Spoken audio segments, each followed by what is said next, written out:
Welcome to Wheels, Deals, and Meals, where we talk all things good food, good business, and good cars. And now, here is your host, Arnold Garcia, founder and CEO of Petra Automotive Products. Let's roll.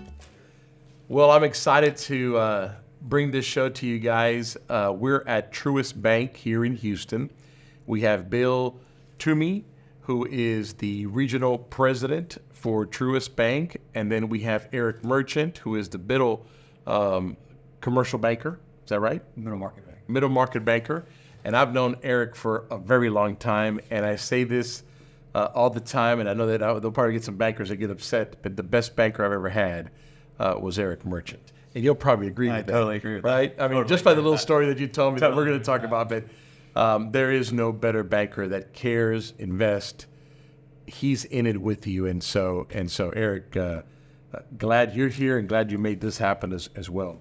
Before we do anything, let me start with this too, because a lot of people know about Petra Cares and how dear that is, obviously, for us, the charity that we help foster kids and homeless, parentless kids find their way, get purpose, teach them a trade, and get them a job. You guys have been an incredible part of it. You obviously sit on the board, the bank, obviously, with your donations and gives. Thank you very much for that. That is tremendously appreciated, and obviously you're changing lives and generations to come. So I know that you go there all the time, but you need to come see it one day. You need to come in and see the kids as they're getting trained and educated, and just see what's happening there. All right, so let's talk about some fun stuff. What's your favorite car? I've been thinking about this for as long as I've been posed this question, and I think I have to go with the 2018 Porsche 911 GT3. Okay. Black on black, no roll cage, with the red divider on the steering wheel. That's about as exact as I can be for exactly what I want. And that's a beautiful car. What about you? What's your favorite car? I'm going with the Ferrari F8 Spider version. Okay. And since Bill was specific, I'm going to go with yellow and black rims. Wow. Really? If you're going to spend it, you want everyone to see you right now. When Eric comes down the highway, yes, they want to know that's Eric. Right. That's awesome. And then the rest of the people be going, he bought a Ferrari, he needed yellow? Yep. All right. Well, what's yours? Well, I got so many because I'm in this business, right? But I'll tell you that a Ferrari Spider is probably up there, except I would do red or I would do black on black. Mm-hmm. It's probably up there. I think the Ferrari, Porsche's up there too, but I think the Ferrari is such a car where you kind of feel like, okay, I made it, right? Yeah. Bentley, Ferrari, you kind of, when you get that car, you're like, okay, something must have worked out, right? To have that car. Favorite place that you have traveled to? Okay, so of all the places you've traveled, what is your favorite? Good question. Place that I've been is going to be Aruba, and only because it was just relaxing, and they use U.S. dollars, so you don't have to worry about the currency exchange and all that stuff. It's just overall a good time. Place I want to go, it changes all the time based on what streaming show I'm watching, but right now it's Japan. Okay. Just the culture. I'm watching a show that's about Japan. I haven't been to Aruba, but I heard it's beautiful. Yeah. And Japan I've been to, and you're going to love it. Yep. Japan is phenomenal, modern, from the toilets on up. Yep. I remember the first time I went to Japan and I went to the restroom in the hotel, I was like, okay, this is a nice toilet for a hotel, just a whole different level. How about you? Cliche, favorite place is wherever I am with Courtney and my 3 kids. I'm pretty low maintenance. I love being a dad, and wherever we travel, that's the most fun place to be. But where's is it Disney? It's wherever they are. I know it's terrible. No one wants me to say that, but it's wherever they are. The place that I'm dying to go to, is I'm fascinated right now with the idea of seeing the Big Five in the safari. Okay. And I really want to go to South Africa. And that's a big destination right now. It's a huge destination, and it takes about a year to get prepped for it. And the planning, the coordination, the shots. Yeah, and so our hope is we're going to be able to take our kids at the end of next July of 2025. We interviewed somebody that's going to Africa, I think on Monday. So I won't mention the name because I want you to see the podcast, but bucket list. Yep. Finally got to go. Yes. Where he's going. Talking about the shots. He says he told the doctor double the shots just in case. Yes. But that is a big thing for people now. It's a new destination to go. Fun place, though, I did go to, probably, now that you said that, I spent a little bit of time in Greece and throughout the Cyclical Islands as a young single individual. I've been there too. That's very nice. My favorite is Rome. Yeah. And my bucket list, not Rome, I'm sorry, Venice. And my bucket list is Turkey. I'd love to get to Turkey. Yeah. And just see that. All right, what's your favorite food? So probably 3, and I know it's terrible.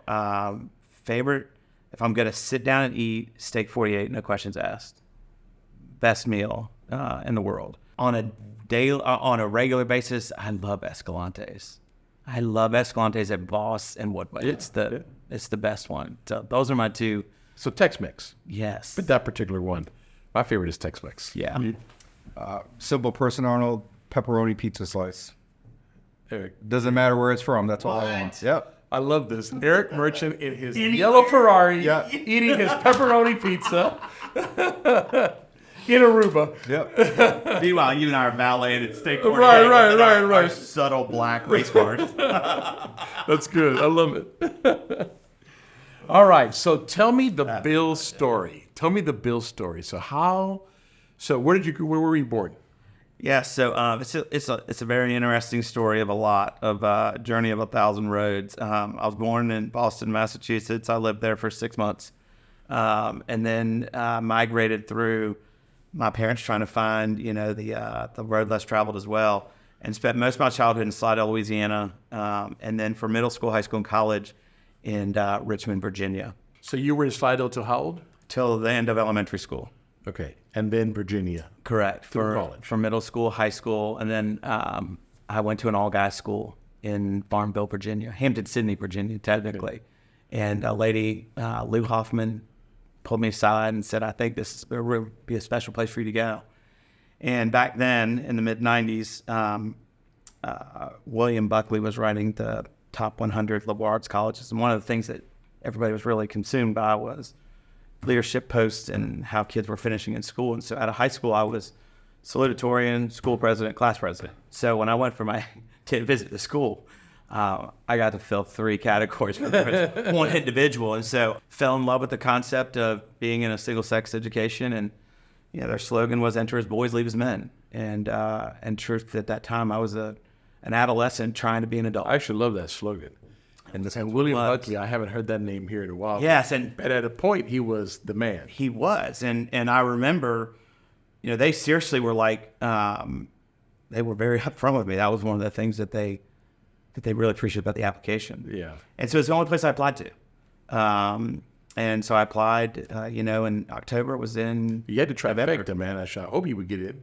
Yes, and a lady named Julia B. Fleet took an interest in my education, and we made sort of an agreement about the cost of going to college. So before we talk about college, what was the greatest thing when you were growing up? What was something that you go back and you go, man, I really loved this in my years of formation? Yeah, I loved. I've got to think about how to answer that. I liked just being out running around. There was a sense of freedom. It was peace. And I could, in my own mind, tell the story that I wanted to hear. Mm-hmm. And so, I told somebody that I counted one day. I lived in 23 houses before I graduated high school. Wow. Yeah, a lot. And so, the reason I share that with you is that I applied to one college. I met one girl 6 weeks after we shook hands. We were engaged. We eloped a couple months later. I've been married 25 years. I've only worked at one company. So, I had a lot of change as a kid. So I try to minimize change as an adult. Well, you did a good job. You obviously did a good job as an adult minimizing change. Yeah, I've got my best friend in the whole world. And she's super smart and very caring and is willing to support me to be as uncomfortable as I'm willing to be. That's good. That's good. All right, we're going to come back to your story in a minute. So, Eric, how did Eric Merchant, where were you born? So I was born in Brooklyn, New York. I didn't know that part. New York? Brooklyn, New York, and I'm going to connect all the dots for you real quick here, Arnold. Why I like pepperoni pizza? Because that's what you did in New York. Right? So it brings me back to feeling that I'm, on a street in New York City and I'm eating a slice of pizza with a paper plate. So that's where the pizza comes from. So born in Brooklyn, grew up in Staten Island, New York, which is one of the 5 boroughs.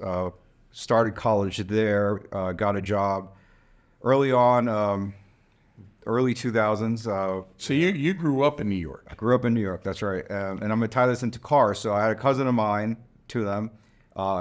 They were stockbrokers, and he bought a Dodge Viper. I was 16 years old at the time. Thought it was the coolest thing in the world. I got to sit in it, he punched it on the highway. And right there and then I made the decision, that's what I want to do. That's what I want to become. So when I graduated high school and started going to college, I studied for my Series 7, thought I was the smartest guy in the room, passed the test when I turned 18. And there you go. You're a licensed stockbroker. Now you can call people and tell them how to make a fortune. The problem is no one really wants to listen to you, right? So as much as I wanted everyone to buy what I was selling, there was someone else on the other line that didn't want to, and it was my job to convince them. So over time I did that, that model changed, but that actually got me into the banking industry. And ultimately I joined a bank in New York that bought a bank here in Houston. Well, wait, don't hurry it up. I'm going to slow you down because I want to hear the story. So you're born in Brooklyn. You grow up in New York. You grow up eating pepperoni pizza. Yeah. We've made the tie. Yeah. Right? Then who has the Viper? My cousin. Your cousin has this Viper who sells stocks. Yes.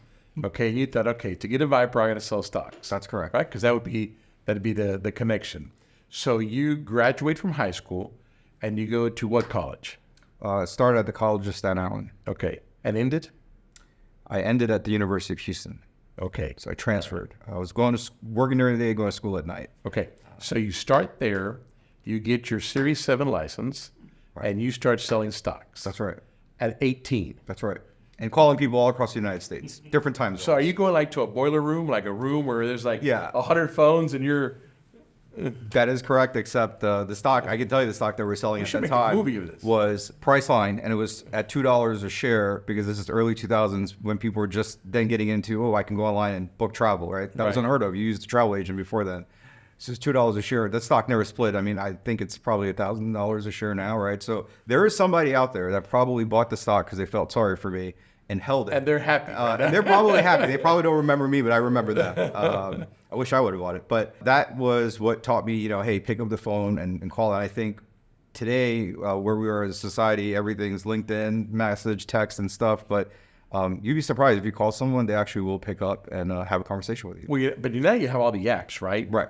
But I think the older crowd, correct me if I'm wrong, the older crowd probably still wants that phone call. That is correct. Which is why so many people get in trouble, right? Because the scams go for that and that situation.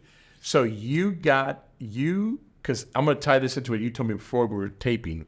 So you were calling how many people a day?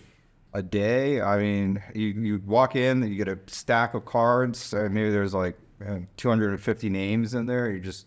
Are these cards just like random? Like they took the yellow, white pages? Or say Arnold Casita, Petra Automotive, here's the address. So they were kind of qualified. Yeah, they're qualified. There's companies that go out and at that time gather this information and then provide it to different companies. So, hey, Arnold, how's it going? Blah, blah, blah. That's right. I like when they call me and they act like they know me. Yeah. Right? Hey, I'm just, and I'm like, who are you? What is it? So you like that, though? Loved it. You heard that story and you're like... Hired. I mean... Let's go right now. So in your group, how successful were you at the time, 18 years old, doing that? It's a tough question to answer, right? So successful to me would have been if I got the Dodge Viper, I would have been successful, but I didn't. I felt the success came from working with the individuals that were in the office that built this portfolio and had all these clients, right? So what I did, I probably did 5 years, but out of those 5 years, I learned more from everyone around me than I did. So I looked at it as an investment in myself of learning a skill set that most people don't have. What was your bridge to say, okay, I'm going to go into banking? I worked before I went to college. I still was friends with a lot of the people that I grew up with that were going to college. I went to all the college parties. I just wasn't enrolled in college. So I made that decision of, it's time for me to go to school. I was going to walk away from my full-time job. And I got an offer from a bank. I met someone that liked my story and said, why don't you join the bank? We'll pay for your school. So in my head, I'm like, great. You're going to pay for my school and I work for you. It's kind of a win-win situation. And then that bank ended up buying a bank in Houston. The bank that they bought was First American Bank. Bill knows this story. So you fast forward, that bank sold, and then ultimately BB&T bought them, and then my whole career came full circle where You're back. Yeah, so there was a branch that I worked at. So it was the retail banking lobby. It was, there's nice big safe deposit boxes, and I remember letting people into the safe deposit box. I'm like, man, I could only dream of one day having a safe deposit box. I never have one. Today, I actually have a safe deposit box at that branch in that location with my name. It is the biggest box. I mean, there's not that much in there, but it's one of those things that makes me feel good about myself. Of like, hey, I made it to a point where I got a safe deposit box. You have a box in the bank that you first started at? Yeah. No kidding. Yeah. That's a pretty good story. That's a very good story. Yeah. Okay, so how'd you get to the transfer to the University of Houston? Was why? So when I moved to Houston, I was still going to college, so my credits transferred over. Unfortunately, half of them didn't, so I had to take a lot of the classes over again. So everyone thought I was the smartest person in the room. The reality was I took the same classes twice. So You're like, I've been here before. Yeah. It's one of those things. If I go back in time, well, what did I do different? That's what I did different. So yeah, I worked during the day, went to the University of Houston, graduated, and at that time was when I met you, Arnold. It was right around that 2010, 2012 period. Okay, hang tight with that. Let's go back to your guys. So Bill, you get to this college, seems great college, great character and foundation. Where in there, what were you studying? When you first went to college, what were you going to study? I want to go to law school. Okay, that didn't happen. Because I thought if you went to law school, you could just kind of... I just didn't, I wanted to, I wanted to not be poor. I wanted to be rich. And so I thought that was the ticket. That was the perception. It was either that or a doctor. And I hate blood. I hate blood. So I was eliminated to be a lawyer. Right. Okay, so where did that change? So December of 1998, I had dinner with a guy named John Allison from BB&T, now Truist. And he talked about changing the world. And in the fraternity that I was in, I was our corresponding secretary. And we had started an Easter egg hunt. We started a annual Thanksgiving dinner. We had an annual Christmas tree. And then we did an Easter egg hunt for these kids in town. And he talked about how the bank was doing things to revolutionize the world, to make the world a better place to be. And that's what I wanted to do. So I went home to my fiance and said, I'm going to apply to this one company. Apply to law school, but I'm going to apply to this one company. And we'll see where it goes. It's the only company I've ever applied to this day. And so went down and interviewed with them, and that was in third week of December 21st, 1998. And 10 days later, my wife and I looked. And while we were gone, I got a note saying, we'd like you to come back to second round interviews in February. And so we went down to Winston-Salem to look at law school and do an interview. And I was in the interview, and they said, we absolutely want to hire you. And so I called my wife then, 3 weeks, 4 weeks, and said, well, I now have a job. So like, I can now be a good husband. And I said, I just feel like this is what I feel like a higher power is calling us to do this. So, and I said, look, if it doesn't work out, we can always go back to law school another time. Yeah. And so 25 years later, I'm still thinking about going to law school. Did you change your major? I was always managerial economics. And so, I felt like if I had a business background and a legal language, that I could be some sort of corporate attorney, which I thought was the top of the mountain. So you picked the same major you graduated in? Correct. Never changed that? Yes. I'm like steadfast. Yeah, I know. When we make a decision, we're going to see each other finish line. Pick the wife. Yes. 6 weeks later, we're eloping. Yes. First job interview. Yes. And you're still here. Yes. That's a great story, Bill. Yes. I mean, without a doubt, that is a great story. We're going to talk about the climb in there now, but that is a fantastic story. So your first job was BB&T as well? No, it was actually Citibank. That got bought out. That got bought out. By BB&T Texas, eventually, yeah. Correct. And so you ended up with BB&T. You leave BB&T to go to another bank, right? No, so I was with Citibank, then it was BBVA, Compass, and then it's Truist. So there's 3 banks in my career, my banking life. And each one did something a little different, but majority of my career has always been on the commercial banking side. Did you feel you learned a little bit from everybody? 100%, yeah. So before joining the banking world, I was working with individuals, right? Then I joined the banking world. Now I'm working with businesses. So I started with working with companies that are making up to $5 million. That's called business banking, right? Then those companies started growing, and now they're working with companies that are making 10 million. Then became a commercial banker working with companies that make 50 million. And then today at Truist, what I do is work with companies that essentially make some of them up to $1 billion, right? So when I look back, I'm basically vertically integrated from start to finish of watching companies grow to the next level, and then being a witness alongside the ride. And then I've also seen companies where they sell and then they move on to the next phase of their life, right? So we call it transition advisory. There you go. That's good. And so you're now back to what was BB&T, but was acquired by Truist, or the name changed because of an acquisition? So there was a merger of equals, BB&T and SunTrust, BB&T in North Carolina, SunTrust in Georgia, that transformed into one organization called Truist. And where are they based out of? Truist is based out of Charlotte, North Carolina. Okay. And we're set up as, call it 14 regional community banks. And the one that Eric and I are in is, we call Houston and Central Texas, which is everything in Texas except for Dallas and Fort Worth, which we have as another region called North Texas. And so that's gives us the autonomy to... But this is the best region, right, Bill? No questions asked. I've worked in 5 other regions. Yeah, this is the best region. It's the greatest country in the world, Texas. Texas is the greatest country? Yes. For sure, for sure.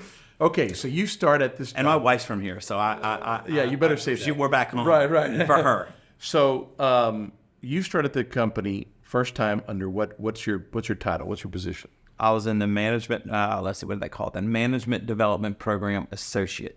June 21st, 1999. Showed up with a briefcase. Remember those briefcases? Did you have anything in it? I did. A notepad and a pen. And then over time, that 2-pound briefcase, Yeah, it became 70 pounds. Yes. And now it's a backpack. Amazing how it's changed. But, yep, a pinstripe suit, quarterman. Remember the quarterman loafers, quarterman belt, maroon tie, because our colors were maroon. So I showed up day one, ready to go. And so how long have you been with Truist, also obviously BB&T?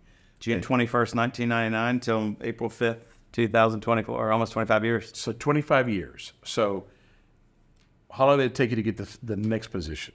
So I was in that first job for less than a year. And then they moved me to Myrtle Beach, South Carolina to do business banking. That's not bad. To build out a franchise, or help build out the franchise that had just gone through a series of mergers in the Carolinas. Okay. And so spent 2.5 years there. Okay. And then we did a series of mergers in Virginia, and they moved 5 or 6 of us. We're all 25, 26 to Richmond, Virginia, and integrate about $1 billion worth of assets. So back to close where you and your wife met. Yes. And then during that time, my wife and I had a miscarriage, and she just said, I feel like I'm being called by our higher power to get in the medical world. And so we're looking sort of at options, and we looked at Charleston, South Carolina, Columbia, and Richmond as those at the time were 3 big cities for BB&T. And we landed in Richmond due to a dear friend, and that's where she went to medical school. And so went into the commercial banking group in Richmond, Virginia. I did that job for 3 years. And then I went to work in our investment bank, and I did that. And then we went to Baltimore, Maryland. She did residency, and I became the market leader for Baltimore, market president. So now you're kind of moving because of her, right? We called it was a simultaneous match. The bank called and said, we need you to go to Baltimore. And she called the hospitals up there and said, I'm going to rank you guys first. My husband's being relocated. I need to be there with him. And so fortunately, on match day, March of 2008, and I'd already moved to Baltimore in February. So we were like, gosh, I hope this Works. If not, and she was 6 months pregnant. Wow. So by the grace of God, it all worked out. Yeah. And so we moved to Baltimore and spent 4.5 years there. And when I left, and she finished her residency there? She did. She finished in October. And by that time, I'd become the president for our Maryland region. And so she and I thought we were going to be in Maryland for a while. And when she finished residency in October of 2012, they called and said, can you move again? And then we're going to, expand a footprint, build out a footprint in Texas. We'd like you guys to go to Texas. But that hit a lot of clicks too, right? Because per home it's super easy. Medical, big here. Huge. Medicine and banking is too. So funny story about that. We were at a place called Roland Park Country Day going in for an interview for my daughter to go to school. And I was talking to a guy. It was like 10:28. Our interview was at 10:30. And she's like, we got to go. And so I got out and I'm like, that was a bank. She's like, I'm not moving anymore. I said, we can go to Texas. And we're at an all-girls school. And she jumps up in the air, legs around, hugging and kissing me. We don't even need to go in the interview. We're going to Texas. I said, well, we got to figure out what the ask is. And so, that's how we ended up. And then you've been here since? Since we moved here December 27th, 2012. How many mergers have you gone through in your career? A lot. From 1999 to, call it 2003, I probably participated in 11 or 12.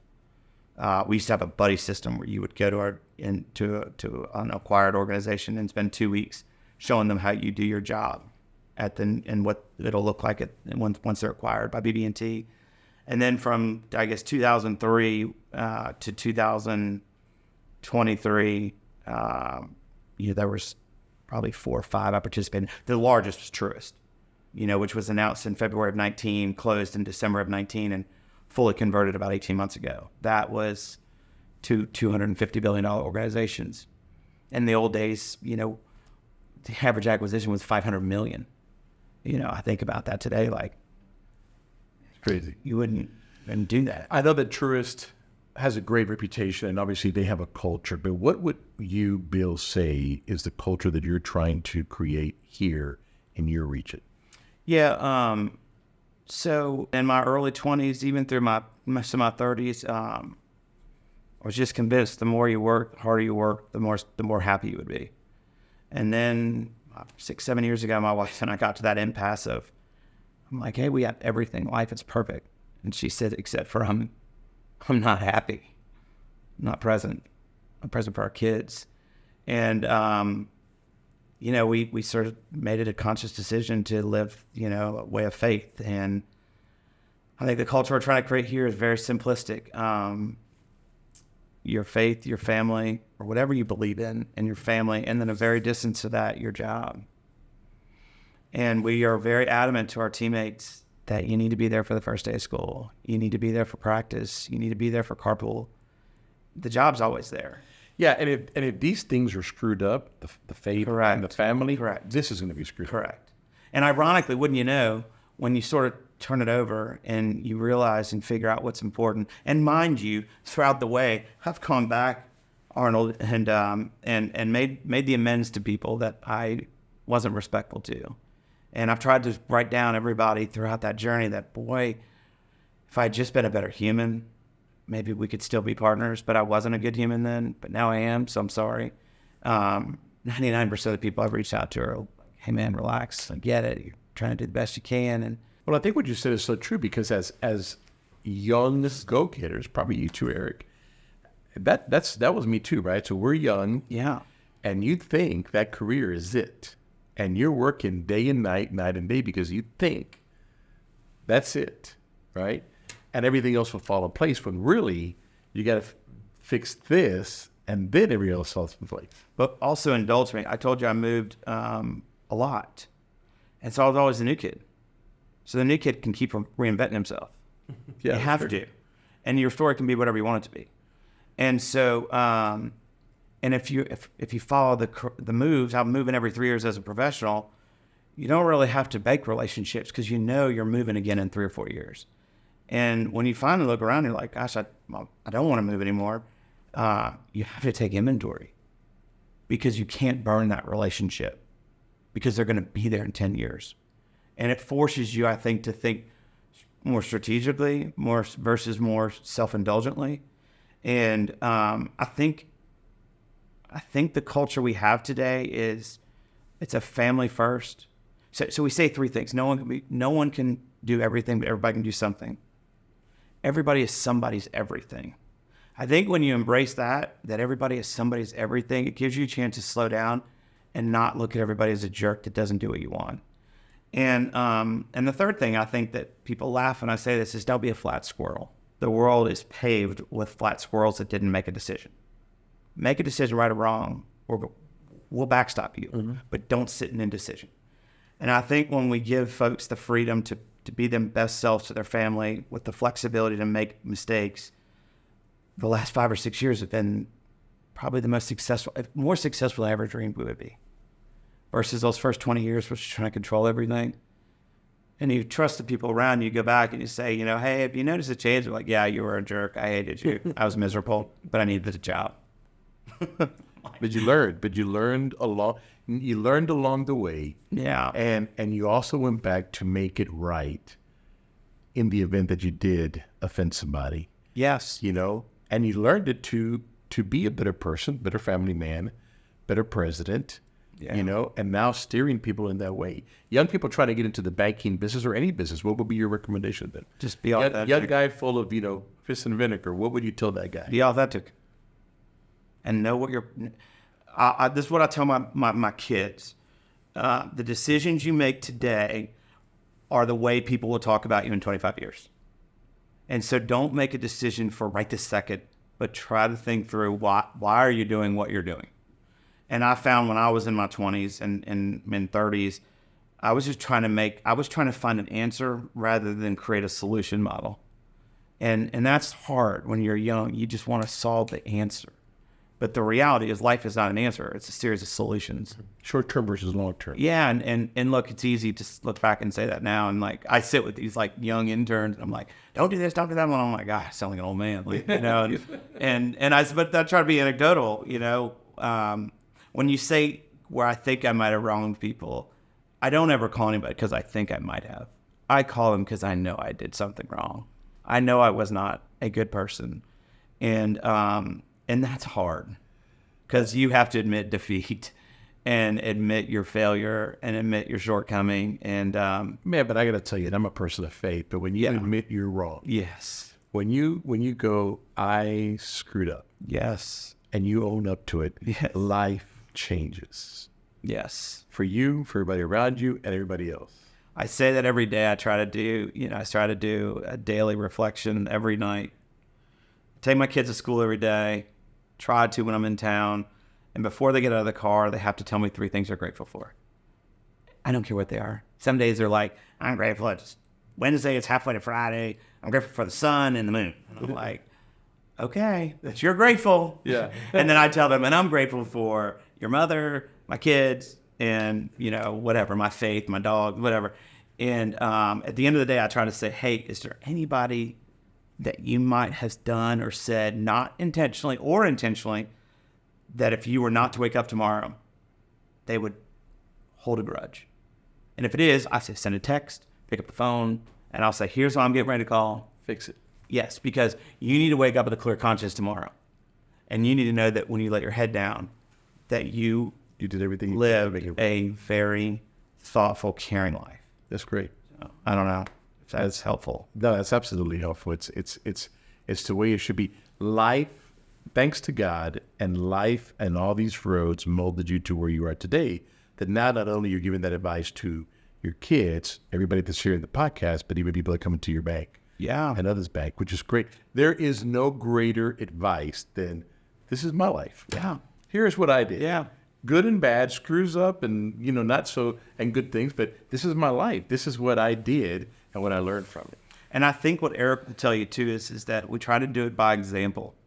So I tell everybody, like, you know, when we do a regional call once a month, and, you know, I call on folks on the call and say, hey, what are you grateful for today, Eric? And I don't tell people I'm going to call on. Because I said, look, if you're going to live, you know, a grateful life, you have to have an attitude of gratitude. You got to live. And I tell everybody, you know, my kid's dugout dad. I'm the assistant golf coach for their middle school. And I tell folks, because I can't say go be part of your family and then not do it. Mm-hmm. And I think that what our leadership team tries to do is to live by example and live on purpose. Yeah. Our goal at Truist is to inspire and build better lives and communities. And I believe the way Eric and I and our teammates live our lives, not perfect. I think we're a reasonably good example for how to try to change the world a little bit at a time. Eric, so I heard the bank story of the culture. What is Eric's culture? I'd say Eric's culture currently ties into the bank's culture as well. I think they're one, because there is a good work-life balance. I'm not one person between 8 a.m. and 5 p.m. and a different person between 5 p.m. and 10. It's the same person throughout the day.